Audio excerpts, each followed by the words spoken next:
everyone. Another day and another rainy morning.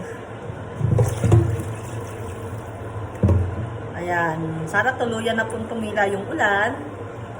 Kapapagawa ko lang ng salamin ko as you can see kasi itong bunso ko is hinila-hila na naman. So pinagpalipat lang ako ng frame. Asan na?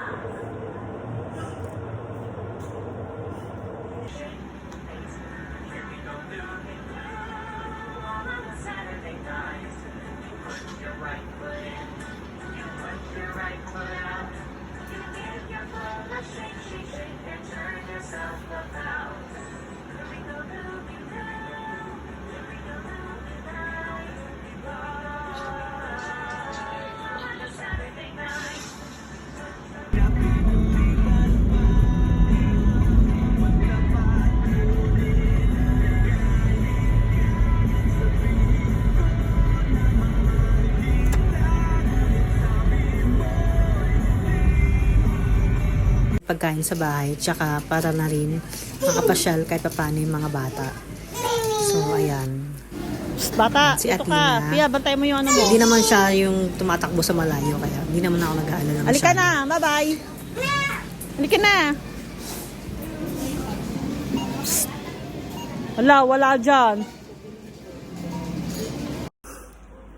Ayan, everyone, alam naman po nating lahat na nitong mga nakarang araw, binayo tayo ng bagyong Karina at saka ang bagyong Habagat. So, magkasunod po sila. So, kami nangyari lang na pinag-off kami ng 2 days until lang off pa namin. Kahapon lang kami ng umaga nakalabas from work, and then luckily nakasakay ako ng angkas. Pero yung ibang mga kasama ko na stranded sila ng sobra sa NLEX. Yung isa nga inabot na siya ng halos 10 hours mahigit sa NLEX kasi parang naipit sila doon dahil talagang binabaha. And then, yung isa kong friend din na kasabay ko galing work is nakasakay na raw siya mga tanghali na raw. And then, binabaha na raw itong banda sa amin. Sa may along Quirino Highway lang din siya. So, ayun nga po. Mag-iingat pa rin po yung mga lugar na may malalalim. Tsaka guys, paki-off na lang po lahat ng mga switch. Yung mga, kasi nakakita ako sa sa video, picture siya or video, something like that, na siya, may parang umuusok na yung mismong poste nung kuryente, tapos sa tubig. So, wag na kayong mag-attempt na sumugod sa baha kasi napakadelikado po. Tsaka iba yung pag-iingat po. Tsaka yung sa mga gusto pong magparating ng tulong, may mga address naman po na binibigay ang mga lokal na pamahalaan like barangays, kung saan po kayo nyo po gustong mag-donate, ganun po. Malaking bagay po yan sa mga tao na napinsala ng husto ng mga binaha, na yung mga lugar na talagang lumubog at talagang halos wash out lahat po yung nila, yung kanilang mga lugar. Kaya malaking bagay po yon.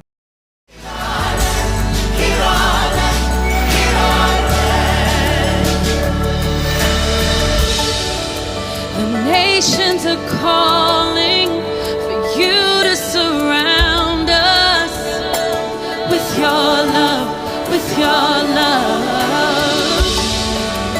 The nations are crying for you to invade us with your love, with your love.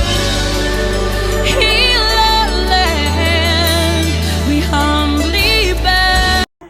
Okay, isang paalala pa nga pala, alam naman nating lahat na binahari ng China bago tayo, 'di ba? So sana man lang sa mga natutuwa sa China sa nangyari sa bansa nila, sana wag tayo maging ganun kasi unang-una, pwedeng yung naranasan ng China ngayon is maranasan natin kagaya ngayon, naranasan natin, 'di ba? So wag tayo magtatawa na ay buti nga sa inyo. It's not about the West Philippine Sea na ibinigay sa kanila lahat ng tubig. Pwedeng mangyari din sa atin lahat yung nangyayari dun sa kanila. Kaya sana naman po wag tayo magpe-pray ng ganun. Siyempre ipag-pray din natin na makasalba rin sila. Ganun. Kasi hindi rin po biro yung nararanasan natin lahat. All over the world nga po eh. all over the world siya. Lahat tayo pwedeng, lahat ng bansa pwedeng maranasan yun. Kaya wag natin pagtatawanan yung sitwasyon na nangyayari sa ibang bansa. Especially China. Kahit alam natin na hindi natin sila kasundo kasi nga regarding sa West Philippine Sea issue, okay, sana po matuto po tayong umunawa. Ganun po.